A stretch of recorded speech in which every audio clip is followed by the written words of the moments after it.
भारत की भाषा विद संदीप भटनागर में बहुत-बहुत स्वागत है आपका दोस्तों। आप जानते हैं कि बांग्लादेश की जो पूर्व प्रधानमंत्री थी शेख हसीना, उनको एक कोर्ट ने मौत की सज़ा सुना दी है। अब आज का मेरा प्रोग्राम इन्हीं 3-4 चीज़ों पे डिपेंड करता है। एक, कि जो मौत की सज़ा सुनाई गई है, वो जायज़ है या नाजायज़ है? और क्या ये एक पॉलिटिकल एक्साइल हुआ, जहाँ पे वो हैं? और एक्सट्रेडिशन क्या पॉसिबल है? क्या इंडिया करना चाहेगा? और चौथी चीज़, इंडिया और बांग्लादेश के रिश्ते अब यहाँ से कहाँ जाएँगे? तो इन चारों टॉपिक पे दोस्तों आज हम बात करेंगे।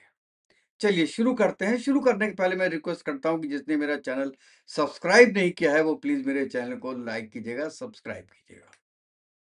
ये दोस्तों बहुत बड़ा एक मैं कहता हूँ राजनीतिक ड्रामा चल रहा है बांग्लादेश में। और ये बांग्लादेश की हिस्ट्री है दोस्तों।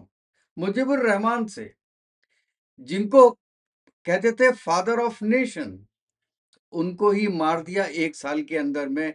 वहाँ की आर्मी ने पूरा खानदान खत्म कर दिया और एक केवल शेख हसीना बची थी और उनकी एक सिस्टर, 2 लोग बचे थे, बाकी पूरे खानदान को खत्म कर दिया था। तो ये कोई बहुत नई चीज़ नहीं है बांग्लादेश के लिए। तो वहाँ पे एक बड़ा खास ट्रिब्यूनल बना हुआ है कोर्ट का, उसने इनको डेथ का सेंटेंस सुना दिया। और मामला ऐसा है कि इसमें देश की राजनीति, न्याय और विदेश नीति सब एक दूसरे से टकरा रहे हैं दोस्तों। और अब क्या है कि भारत इनको भेजेगा या नहीं भेजेगा? इस जानने के पहले हम ये देखते हैं कि एक्चुअली ये केस था क्या? क्या हुआ? सिंपल लाइनों में दोस्तों, 2024 में जब बांग्लादेश में ये छात्रों का आंदोलन हुआ था ना, तो उसके जवाब में हिंसा और दमन के कई केसेस हुए।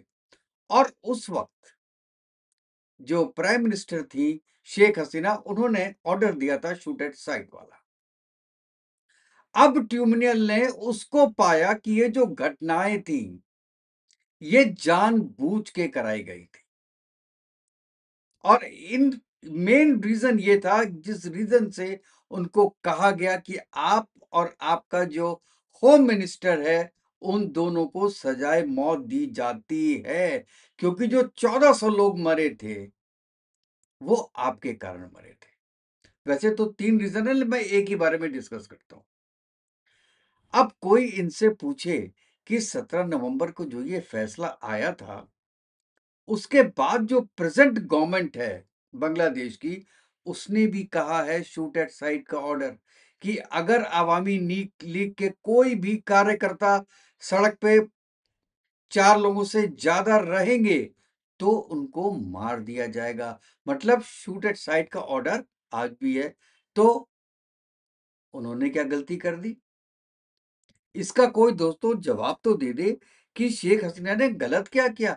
जब स्टूडेंट्स हो, चाहे कोई राजनीतिक कार्यकर्ता हो, जब आपके सर पे आएंगे, आपके देश में अटैक करने की कोशिश करेंगे, तो कोई भी प्राइम मिनिस्टर होगा, वो ये बोलेगा। और ये अमेरिका ने पहली बार नहीं किया दोस्तों, इसने नेपाल में भी कर दिया, इन्होंने श्रीलंका में भी कर दिया, इन्होंने बांग्लादेश में भी कर दिया, हिंदुस्तान में भी बहुत करने की कोशिश की थी।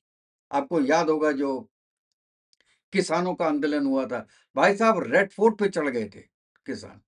लेकिन वो तो उस समय मोदी जी थे, उन्होंने कहा कि नहीं यार, गोली मत चलाना इन पे। लेकिन शेख हसीना शायद ये चीज समझ नहीं पाई और उन्होंने शूट एट साइट के ऑर्डर दिए थे। और ये बहाना मिल गया वहां की कोर्ट को ये बोलने में कि इनको जो है वो डेथ पेनल्टी दी जाए। अच्छा, दूसरी सबसे बड़ी बात है कि ये जो फैसला सुनाया गया है, इस समय शेख हसीना तो वहां पे थी नहीं। तो इन एब्सेंशिया अगर आप किसी को डेथ पेनल्टी देते हैं, डेथ सेंटेंस देते हैं, तो ये बियॉन्ड कंसिडरेशन है साहब। और इवन यूएन ने भी इसकी वर्तना की है कि ऐसा ये पॉसिबल नहीं है, क्योंकि ये सिर्फ एक व्यक्तिगत सजा नहीं है, ये उस सवाल को खड़ा करता है कि सत्ता में रहते हुए जो फैसले होते हैं, उनकी जवाबदेही तो तय होती है, लेकिन उनके रिजल्ट में क्या किसी को सजाए मौत दी जा सकती है? राजीव गांधी ने भी कई फैसले किए होंगे, इंदिरा गांधी ने भी इमरजेंसी लगाई। कोई भी नेता होगा, कोई भी लीडर होगा, उसकी जिंदगी के अगर 100 डिसीजन होंगे, तो उसमें 5 गलत भी होंगे। तो क्या उन 5 जो गलत डिसीजंस हैं, उनको कंसीडर करके आप उनको सजाए मौत दे दोगे? ये भाई साहब, मैं आपको ये बता दूं कि this is basically a sort of, आप, अब मैं वर्ड यूज करना नहीं चाहता हूं, क्योंकि देखिए आप समझ जाएंगे, सिमिलर सिचुएशन थी पाकिस्तान में। एक भी लीडर 5 साल पूरे नहीं कर पाया, पॉलिटिकल लीडर। बेनजीर भुट्टो को मार दिया गया, भुट्टो को मार दिया गया, या उसको एक तरीके से फांसी की सजा दी गई, तो उसको मार ही दिया गया अपने पॉलिटिकल गेन के लिए, और अपने को राज में रखने के लिए कुछ भी कर सकते हैं पाकिस्तानी। और अब तो ये भी है कि बांग्लादेशी अपने को अब बांग्लादेशी नहीं, ईस्ट पाकिस्तानी बोलते हैं, तो उनका असर तो आएगा। अब मैं शुरू से कह रहा हूं, आज फिर कहता हूं कि बांग्लादेशी जो हैं, वो ज्यादा रेडिकल हैं, ज्यादा स्ट्रिक्ट हैं पाकिस्तान के मुकाबले। पाकिस्तान में तो आपको 100 में 2 लोग ऐसे मिल जाएंगे कि जो हिंदुओं से नफरत नहीं करते, लेकिन बांग्लादेश में आपको 100 में 100 लोग ऐसे मिलेंगे जो हिंदुओं से नफरत करते होंगे। चलिए दोस्तों, वापस केस की तरफ आते हैं। अब ये समझिए कि इंटरनेशनल क्राइम ट्रिब्यूनल, जिन्होंने इनको मौत की सजा दी ये है क्या? भाई साहब, ये क्या है कि बांग्लादेश में ये एक बहुत विशेष अदालत है, और इसको बनाया भी किसने था? शेख हसीना नहीं बनाया था। और ये वही ट्रिब्यूनल है जिसे पहले जो 1971 के जो वॉर क्राइम के मामलों में भी इनका उपयोग किया गया। मतलब कि ये आप जानते हैं कि 71 में कई लोग ऐसे थे, बीएनपी के या मुस्लिम लीग के लोग, जो कि बांग्लादेश के साथ नहीं थे और पाकिस्तान की सपोर्ट कर रहे थे। उनके अगेंस्ट में ये ट्रिब्यूनल बनाया गया था। इसका नाम इंटरनेशनल क्राइम से कोई मतलब नहीं है, क्योंकि बांग्लादेश और पाकिस्तान अलग अलग कंट्री थे, इसलिए इसका नाम रखा गया इंटरनेशनल क्राइम ट्रिब्यूनल। इसके नाम पे मत जाइएगा, ये इंटरनल कोर्ट है, और ये that is not the supreme authority, इसके बाद सुप्रीम कोर्ट है। अब जैसे इंडिया में वो ग्रीन ट्रिब्यूनल है, एनजीटी है, या आप जैसे एनसीएलटी है, घरों के लिए एनसीएलटी है, एनसीएलएटी है। ऐसी जो कोर्ट्स होते हैं, ये स्पेसिफिक कोर्ट होते हैं कि भाई आपका काम है केवल आप यही मामला देखोगे। जैसे एनजीटी का काम क्या है कि भाई जो ग्रीन ट्रिब्यूनल है उसका काम वही है, आप डिसीजन दीजिए, and that decision can be challenged in supreme court. इसी तरीके से अगर प्रॉपर्टी का कोई मामला है, बिल्डर्स का कोई मामला है, तो आप एनसीएलटी उसको डिसीजन करेगा। एनसीएलटी के बाद अगर किसी भी पार्टी को कोई प्रॉब्लम है, तो it can go to the supreme court. तो ये सुप्रीम कोर्ट के नीचे है। तो यहाँ पे अभी this is not the end of the game, वो सुप्रीम कोर्ट जा सकती है शेख हसीना, लेकिन अब इन्हें एक राइडर इसमें लगा दिया है कि उनको पर्सनली वहां पे उपस्थित होना पड़ेगा अपनी अपील दायर करने के लिए सुप्रीम कोर्ट में। अब बताइए कि अगर शेख हसीना चली जाती हैं, तो क्या जिंदा बचती?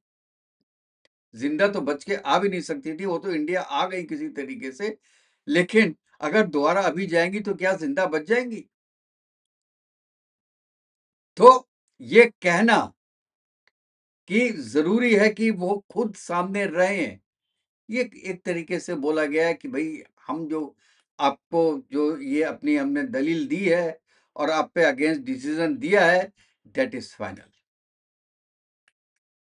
और ये इन एब्सेंशिया जो ये डिसीजन हुआ है, ये कहीं पर भी दुनिया में मान्य नहीं है।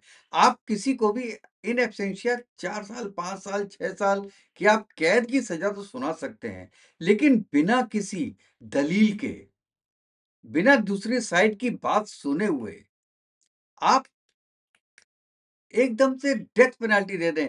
और आपने देखा होगा एक वीडियो, जो इनका सरकारी वकील था, सरकारी तरफ से वकील दिए जाते हैं। तो शेख हसीना का जो वकील था, वो बहुत हँस के, मुस्कुरा के बता रहा था कि इनको सज़ाए मौत हो गई है। तो एक पत्रकार था, पत्रकार ने उससे पूछा कि सर आप इतना हँस क्यों रहे हैं? तब उसको याद आया, यार मुझे तो हँसना नहीं चाहिए। तो उसने आगे की जो बात है वो सीरियस होके बोली। लेकिन 3-4 सेकंड सीरियस हो गए, वो फिर हँसने लगा, क्योंकि शायद उसकी यही मन था। और जिस हिसाब से कोर्ट में तालियाँ बज रही थी, वहाँ का जज उसके सिवा कोई दूसरा फैसला सुना ही नहीं सकता था। आप कुछ भी दलील दे देते, डिसीजन यही होना था। और ये डिसीजन इसलिए हुआ है कि पाकिस्तान और अमेरिका और बांग्लादेश तीनों मिल के इंडिया के ऊपर दबाव डाल सकें कि आप शेख हसीना को वापस कीजिए। और वो भी जानते हैं कि शेख हसीना को वापस करना इतना आसान प्रक्रिया नहीं होगी, लेकिन इंडिया पे दबाव जरूर आएगा। और ये प्रक्रिया बहुत लंबी होने वाली है दोस्तों, क्योंकि इसमें जो प्रॉब्लम्स हैं वो लीगल भी हैं, टेक्निकल भी हैं। केवल एक चीज नहीं है कि आप सोचें बड़े आराम से, क्योंकि आपके दोनों देशों के बीच में प्रत्यार्पण संधि है, तो आप जो है वो बहुत आराम से उनको ले जाएंगे। नहीं, ये अब यहां से है ये हिस्सा हर आदमी जानना चाहेगा कि क्या भारत शेख हसीना को बांग्लादेश को भेज देगा।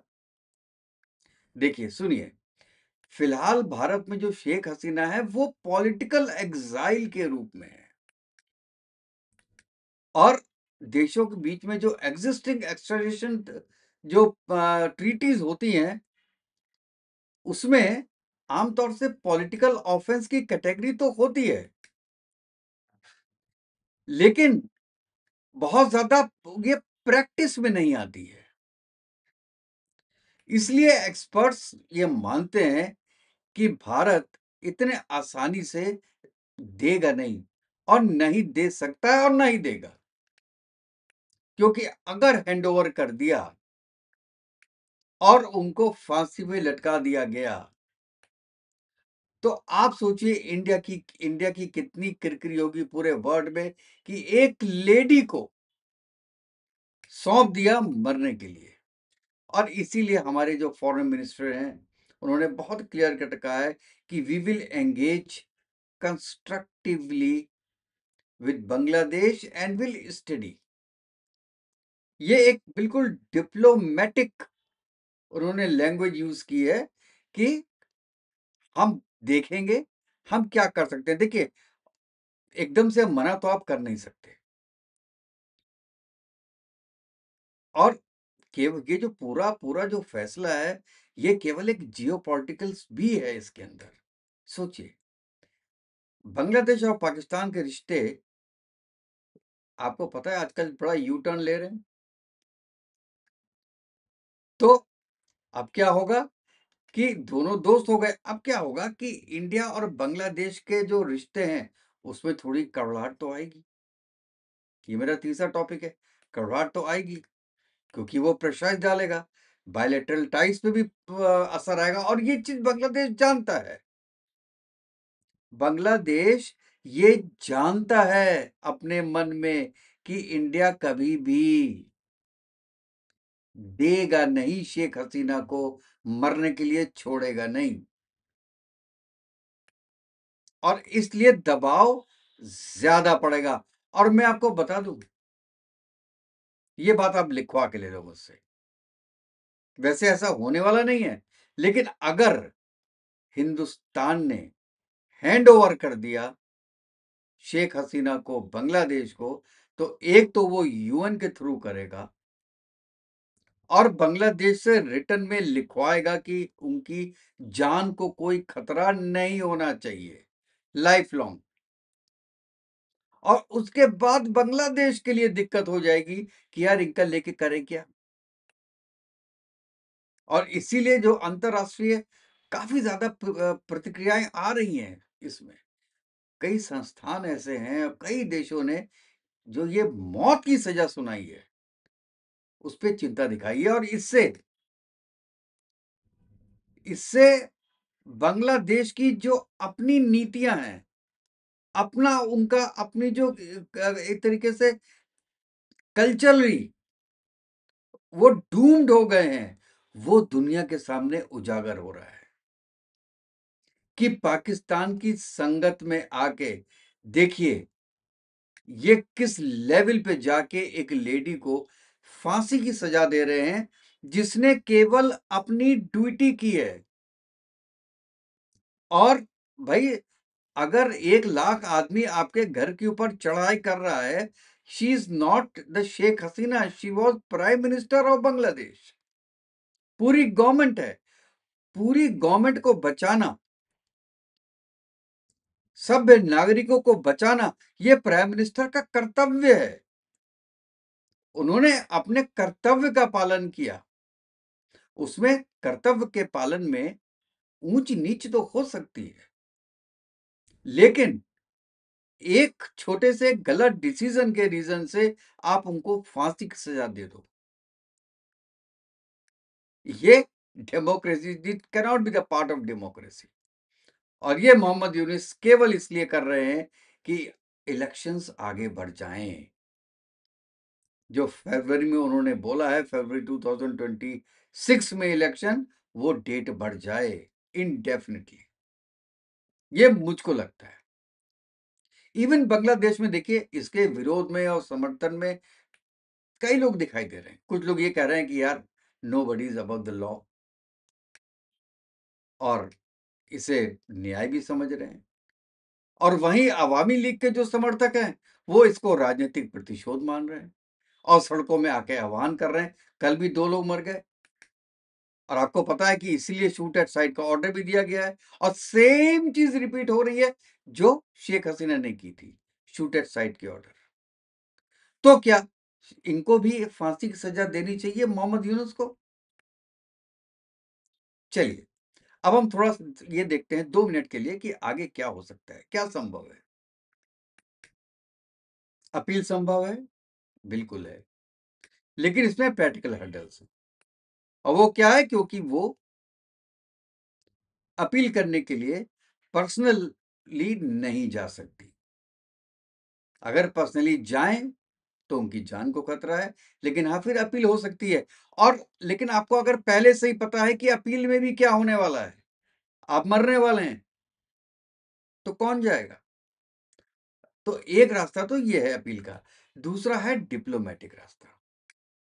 भारत और जो इंटरनेशनल अब कम्युनिटी है, उस वो एक तरीके से दबाव भी डाल सकता है शांति का।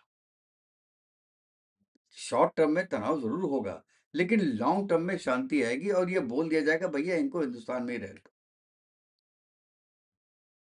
ये भी पॉसिबल हो सकता है।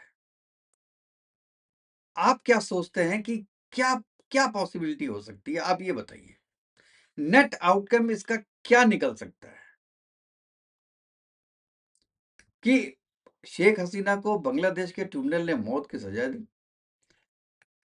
भारत से उनको जो एक्स्ट्राडिशन की पॉसिबिलिटी बहुत कम है।